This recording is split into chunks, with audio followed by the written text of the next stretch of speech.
Man, it's been a blessing, honestly, this year. Even having that fight get rescheduled, Chiesa, just gave me more time to train. This has been my first time having like a full training camp for a full year. It feels amazing, man. I'm just excited to be here. It feels good to be here.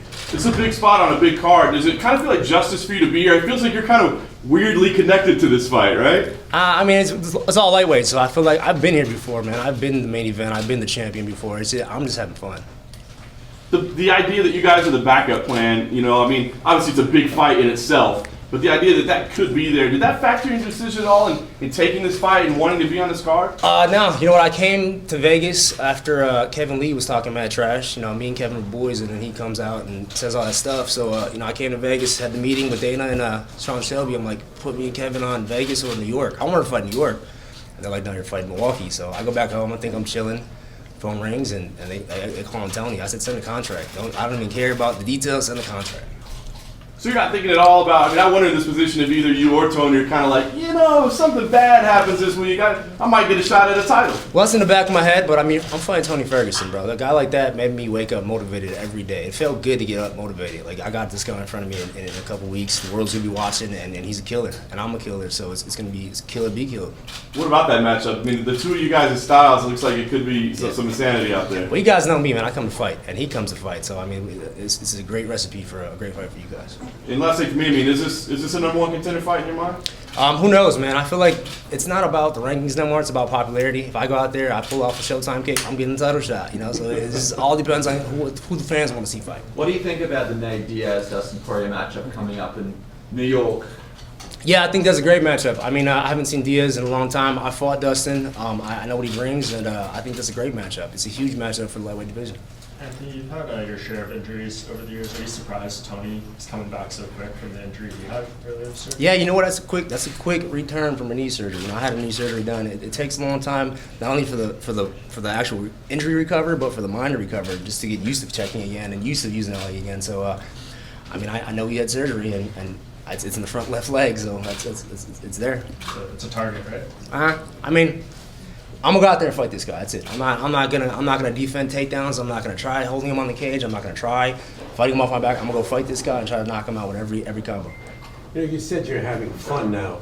You've been at it for quite a while. Do you enjoy things? You take more time and appreciate them more now than you did maybe when you were younger? Yeah, I got it thrown at me, man. I came in the UFC. I was a champion a year and a half, 2 years. I mean, not even 2 years. I was a champion of the UFC.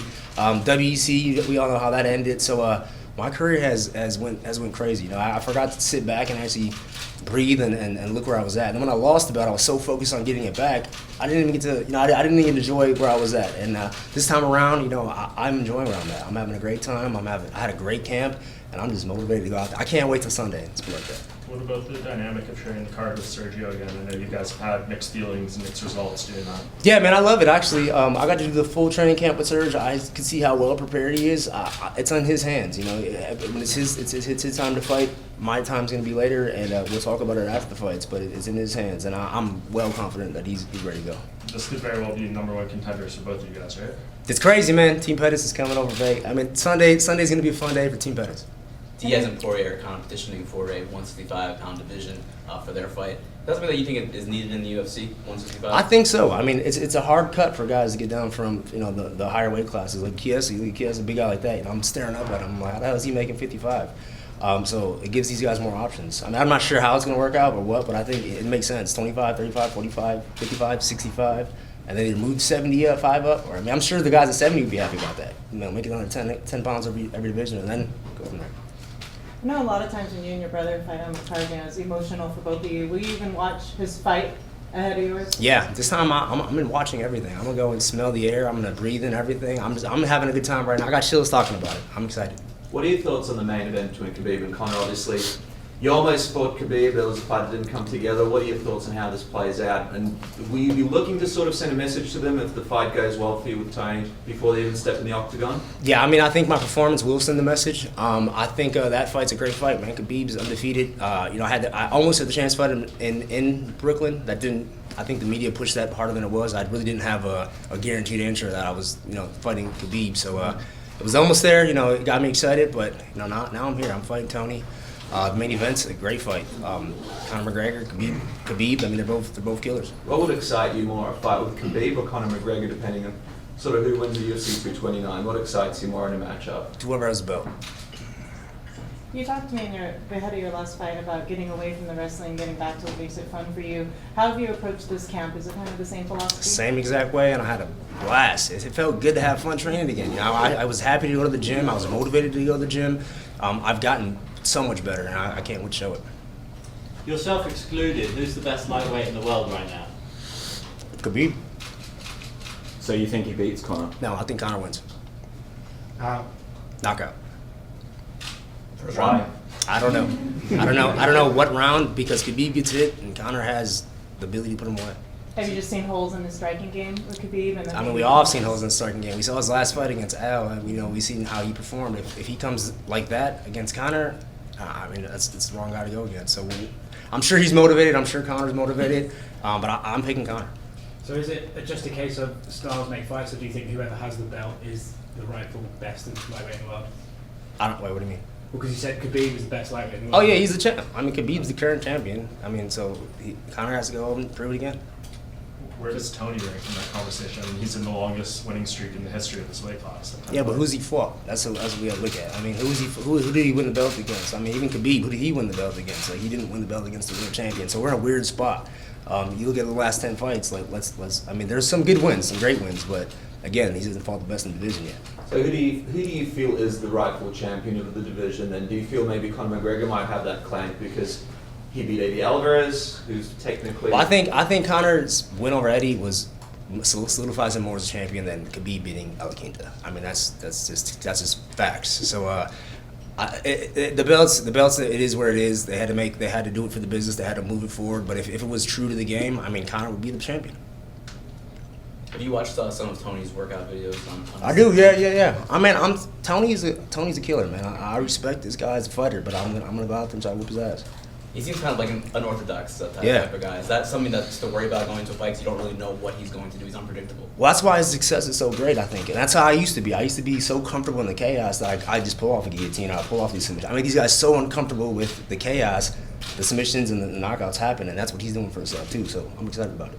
Do you see some of yourself in him a little bit? No, I don't. I think he has a totally different style. I don't think anybody in the UFC has my style. I think I have a very different style, and when I'm true to my game, everybody leaves with a smile on their face. The fans get what they pay for. Given his style, are you surprised he's won as many fights in a row as he has? That he hasn't just been caught at some point or made, a mistake? Nah, the dude's Mexican, bro, and I train with Mexicans. The Mexicans are tough. I'm Mexican. These Mexicans are tough, and if you have a little bit of skill and you're Mexican, you can go a long way. Anthony, you're around your brother all the time, and he hasn't won a title yet. You have. What do you think is, like, if there is one, a difference just in how that motivation works when you've had it and you're trying to get it back, or when you haven't had it yet? I stopped thinking about that, man. I stopped trying to get it back. I mean, I'm on my title run right now. This is my real title run. This is gonna be the real title run where I get to hold on to this. I'm ready for it now. Before I was too young, I took it for granted. I took it for granted. I was in a spot where I wasn't ready for it, and that had to happen. I went back. I watched the RDA fight. I appreciate what happened in that fight. I showed some heart. I showed some great things, and I know that's there. And that right there, I think that me watching that fight freed me. I wasn't trying to chase the belt. I wasn't trying to erase RDA. Trying to grow from it, and that's where I'm at now.